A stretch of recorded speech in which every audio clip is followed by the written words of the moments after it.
सिया अपनी गाड़ी में बैठकर वहां से निकल चुकी थी। वह विवान को एक तोहफा भेजने का फैसला करती है। फिर सिया एक महंगी घड़ियों के शॉप के बाहर अपनी कार रोकती है। वो एक वॉच शॉप थी। वह शॉप के अंदर जाती है। फिर वह एक एक करके सारी घड़ियां देखती है, लेकिन उसे कुछ भी पसंद नहीं आ रहा था। काफी देर बाद उसकी नजर एक क्लासिक स्टाइलिश घड़ी पर टिक जाती है। वह उसे अपने हाथों में लेती है और उसे देख मुस्कुराती है। वह सोचती है कि यह घड़ी विवान के एटीट्यूड और कठोर पर्सनालिटी को सूट करेगी।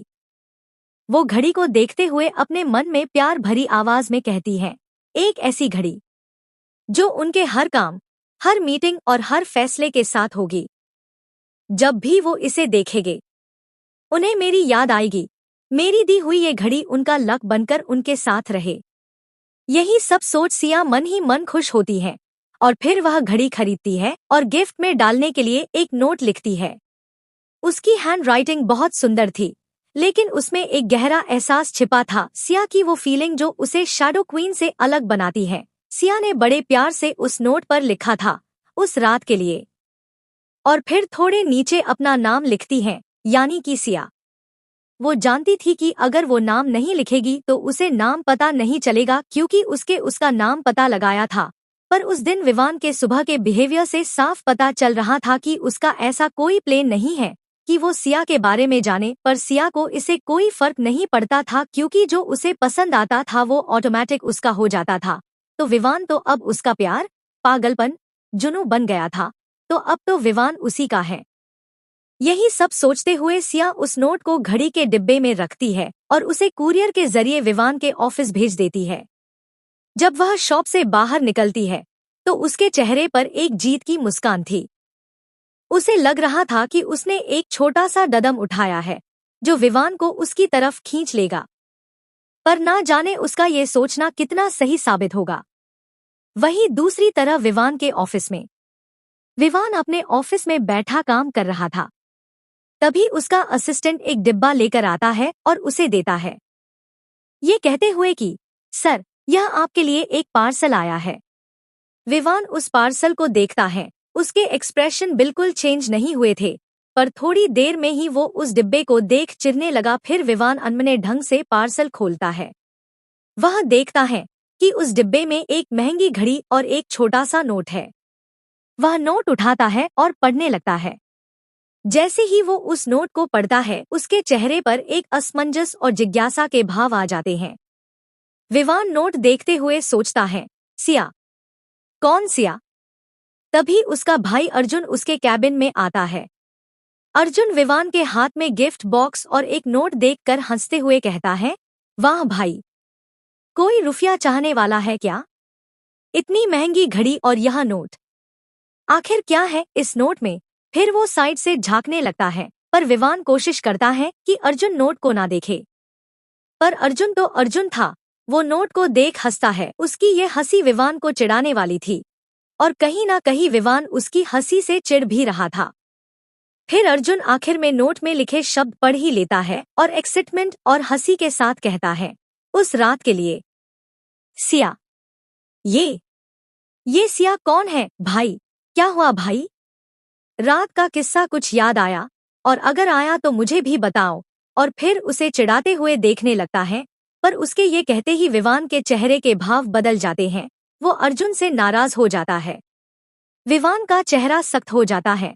वो गंभीर आवाज में अर्जुन से कहता है, बंद करो ये मजाक। यह किसी की शरारत होगी। मुझे ऐसे मजाक बिल्कुल पसंद नहीं है, तो दोबारा मुझसे ऐसा कुछ कहने से पहले सोच लेना। ये बोलते हुए विवान का चेहरा गुस्से से लाल हो गया था। वो गुस्से में ही उस घड़ी को एक कोने में रख देता है, जैसे कि वह उसके लिए कोई मायने नहीं रखती। अर्जुन ये सब देख और सुन उसके कैबिन से चला जाता है। अर्जुन के जाने के बाद विवान अपने अपने काम में ध्यान लगाने की कोशिश करने लगा, लेकिन उसकी नजर बार बार उस नोट पर जा रही थी। वो सोच में था। उसके दिमाग में नोट में लिखी बातें चल रही थी और वो नाम, सिया, ये नाम उसके दिमाग में घूम रहा था। वो यही सब सोचते सोचते अपना काम करने लगा। वहीं दूसरी तरफ एक अंधेरी और काफी पुरानी जगह पर सिया मास्क पहनकर बैठी थी। वो अपने शैडो क्वीन के ऑरा में थी। वो काफी खतरनाक लग रही थी। वो जगह अंधेरे में समाया हुआ था। वहीं सिया के सामने एक आदमी खड़ा था। उसके चेहरे पर खरोंच और चोट के निशान थे। माहौल में एक अजीब सा खौफ था, या ये कहे कि माहौल ही खौफनाक था। तभी सिया कठोर और डरावनी आवाज में चिल्लाते हुए कहती है, तुमने पुलिस को हमारी अगली डील की इन्फॉर्मेशन दी, और बदले में क्या मिला? ये सुन आदमी वैसे ही चुप खड़ा रहा, क्योंकि क्वीन के सामने उसकी कुछ बोलने की हिम्मत ही नहीं हो रही थी। वहीं उसे कुछ ना बोलते देख सिया अपने कंट्रोल से बाहर हो रही थी। वो चिल्लाते हुए जोरदार आवाज में कहती है, अगर पुलिस ने कुछ नहीं दिया तो कोई बात नहीं, पर तुम्हारी इस बहादुरी का इनाम तो बनता है ना। फिर वो अपने हर एक शब्द पर जोर देते हुए कहती है, और तुम्हारा इनाम मैं तुम्हें दूंगी, जानना चाहोगे वो क्या है? वो आदमी कांप रहा था पर कुछ बोला नहीं तो सिया खड़ी हुई और अपने कमर के पीछे से एक गुण निकला और चिल्लाते हुए बोली, मौत। इतना सुनते ही आदमी रोने लगता है और भीख मांगने लगता है अपनी जान की। आदमी सिसकते हुए कहता है, क्वीन, मुझे माफ कर दो, मुझसे गलती हो गई, मैं भटक गया था, प्लीज से मुझे माफ कर दीजिए। पर सिया तो अपनी क्रुएलिटी के लिए ही फेमस थी ना, तो वो कैसे छोड़ देती। उसने बेहद ही ठंडी आवाज में कहा, तुम्हारी गलती अब तुम्हारी सबसे बड़ी सजा बनेगी। ये बोल वह अपने आदमियों को इशारा करती है। उसका इशारा समझ उसके गार्ड्स उस आदमी को टॉर्चर करना शुरू कर देते हैं। उस आदमी की चीखें उस जगह पर गूंज रही थी। अगर उस वक्त वहां कोई सी लड़की होती तो ये सब देख बेहोश हो जाती, पर सिया की आंखें ये सब देखकर भी बिल्कुल स्थिर थी। उसकी आंखों में कोई भाव नहीं था और उनमें दिल में कोई रहम भी नहीं। वह इस डरावने मंजर को बिना किसी भावना के देखती थी। सिया इतनी पावरफुल थी कि उसके सामने कोई ज्यादा देर टिक नहीं सकता था। वो फिजिकली और मेंटली दोनों तरह से स्ट्रांग थी, पर ना जाने ऐसा क्यों था। वहीं विवान के ऑफिस में विवान अपने काम में लगा हुआ था। अचानक उसकी नजर फिर से उस नोट पर जाती है। इस बार वो खुद को रोक नहीं पाता और उस नोट को उठा लेता है और उसे ध्यान से देखता है। नोट को दोबारा पढ़ने पर उसके दिमाग में उस रात की कुछ धुंधली यादें आ रही थी। विवान अपने मन ही मन सोचता है, यह सिया कौन है? क्या मैं उसे जानता हूँ? और अगर हाँ तो मुझे कुछ याद क्यों नहीं है? वह काफी जिज्ञासु होकर सोचता है। उसके चेहरे पर सवालिया एक्सप्रेशन साफ दिखाई दे रहे थे। वो अपने दिमाग पर बहुत जोर डालकर सोच रहा था कि आखिर ये सिया कौन है जिसने विवान रॉय कपूर को गिफ्ट और ये फालतू नोट भेजने की हिम्मत की है। वहीं दूर एक अंधेरे सुनसान कमरे में, उस कमरे का माहौल काफी खतरनाक था। हल्की डिम लाइट जल रही थी, वॉल पर मैप्स और वेपन्स लगे हुए थे। तभी उस कमरे का दरवाजा खुलता है और सिया कॉन्फिडेंट और कमांडिंग वॉक करते हुए आती है। उसके आते ही कमरे में नेगेटिव एनर्जी फैल जाती है। अंदर आकर सिया, विक्रम और उसकी टीम एक टेबल के चारों ओर बैठ जाती है। सिया ने अपना माफिया वाला मास्क पहन रखा था। वो अपनी आइडेंटिटी हमेशा छुपाए रखती थी। अंडरवर्ल्ड में ये कोई नहीं जानता था कि इस काली दुनिया पर राज करने वाली शैडो क्वीन आखिर दिखती कैसी है। सिया जब भी कोई डील करने जाती थी तो ऊपर से नीचे कवर रहती थी, इसीलिए आज तक किसने भी उसका चेहरा नहीं देखा था। और अभी भी वो अपना आधा चेहरा ढके बैठी थी। उसके बैठते ही विक्रम बिना देरी के ब्लूप्रिंट निकलता है और उसे कुछ बताता है। सिया की आंखें काफी सख्त थी और उसके चेहरे पर सीरियस एक्सप्रेशन थे। तभी विक्रम सिया को देख घबराते हुए कहता है, क्वीन, यह बहुत बड़ी डील है।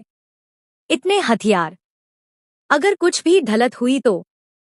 सिया उसकी बात सुन स्टाइल से अपने हाथों में एक बंदूक घुमाते हुए कहती है, भलती की कोई गुंजाइश नहीं है विक्रम। और हाँ, अगर कोई थलती करे तो उसे माफ मत करना। इतना बोल वो सबकी तरफ देख जोर से चिल्लाकर कहती है, गॉट इट। सारे लोग उसी कमांड के साथ कहते हैं, यस बॉस। फिर सिया कहती है, ये आर्म्स डील हमारा सबसे बड़ा स्टेप है। सप्लायर से 50 करोड़ की वेपन्स और बायर को डबल प्रॉफिट। कोई गलती नहीं होनी चाहिए। ये सुन विक्रम दोबारा कहता है, क्वीन, रिस्क बहुत है। पुलिस की नजर पैड गई तो सब बर्बाद। हमें पुलिस और आर्मी से बचकर ये डील पूरा करना होगा।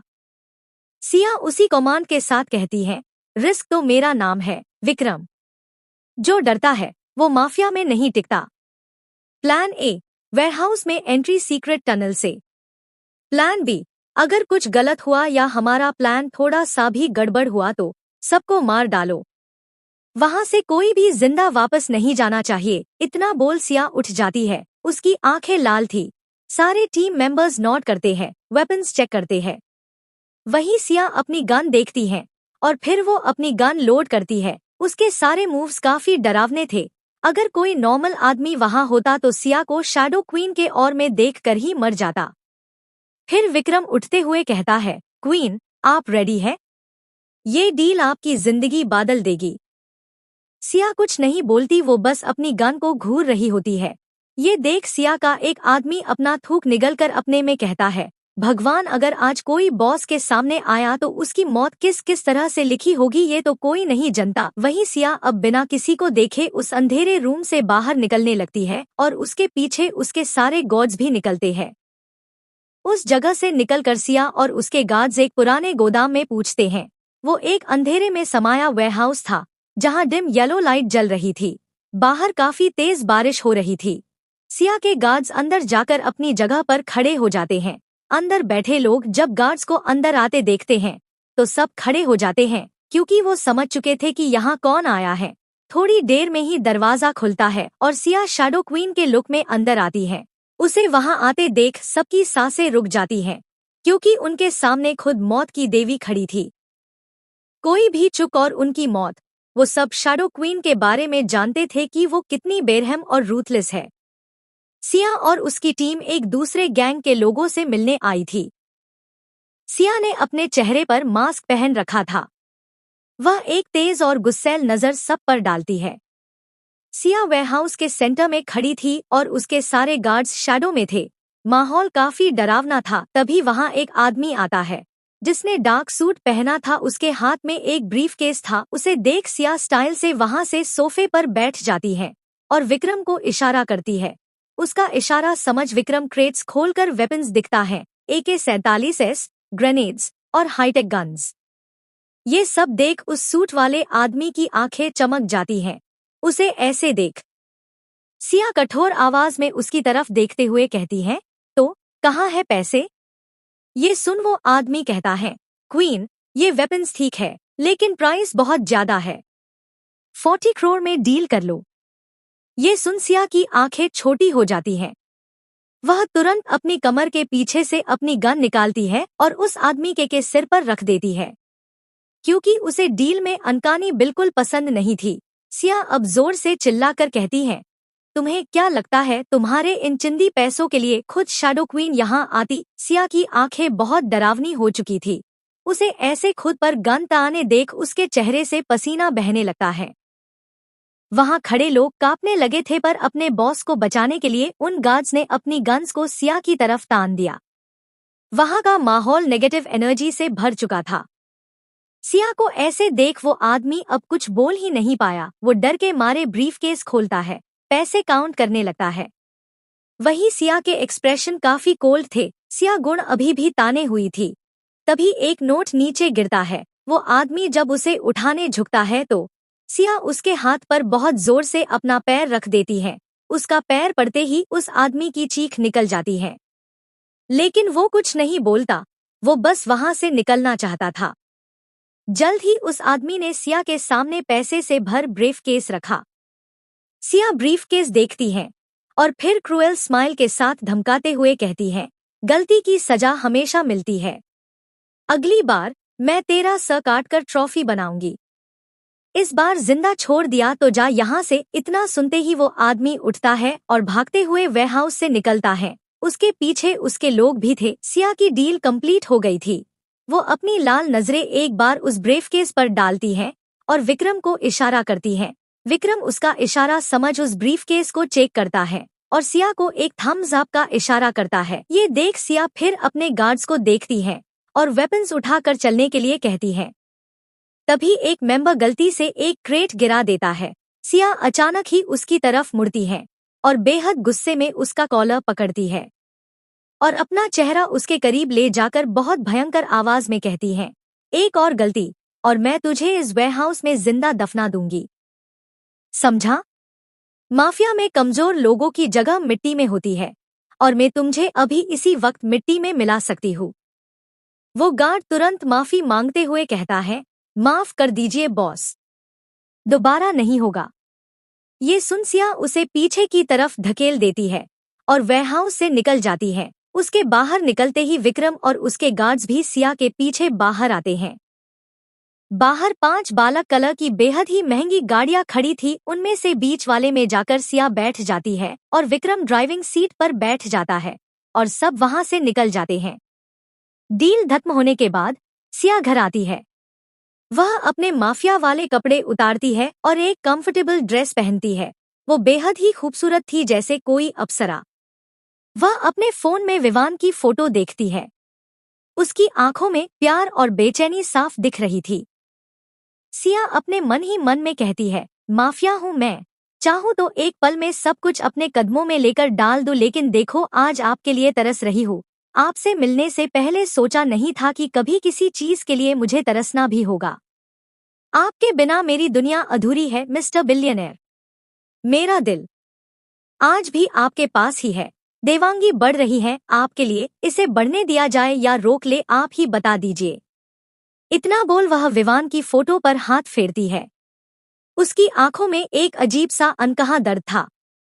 फिर वो खुद से कहती है कि बस अब बहुत हो गया, आपसे एक मीटिंग तो फिक्स करनी ही होगी। तभी वो अपने फोन में विवान के सोशल मीडिया प्रोफाइल खोलती है। उसे पता चलता है कि वह कल रात एक बड़ी पार्टी में जाने वाला है। ये देख वो डेविल स्माइल करती है और विक्रम को कॉल करती है। विक्रम के कॉल उठाते ही सिया कहती है, विक्रम आज पार्टी का इनवाइट रेडी करो। विवान वहां होगा और मैं जाऊंगी, चाहे कुछ भी हो। ये सुन विक्रम बस इतना कहता है, जी बॉस, और कॉल कट कर देता है। कॉल कटने के बाद सिया अपनी सबसे अच्छी दोस्त को फोन करती है। ये कोई और नहीं बल्कि रिया थी। रिया के कॉल उठाते ही सिया हल्की एक्साइटमेंट के साथ कहती है, रिया क्या तुम मेरे लिए एक ड्रेस बना सकती हो? एक ऐसी ड्रेस जो उसे मुझ पर से नजरें हटाने ना दे। तो क्या होगा आगे? कौन था वो आदमी जिससे सिया ने डील की और क्या रिया देगी सिया को ड्रेस? क्या होगा आगे जानने के लिए सुनिए माय डेविल क्वीन मासूमियत का मुखौटा या कातिल का फरेब, सिर्फ कहानी बॉक्स FM पर। कहानी पसंद आ रही है तो कमेंट में जरूर बताएं और लाइक शेयर सब्सक्राइब करना ना भूले ऐसे और स्टोरीज के लिए। Keep loving and keep watching.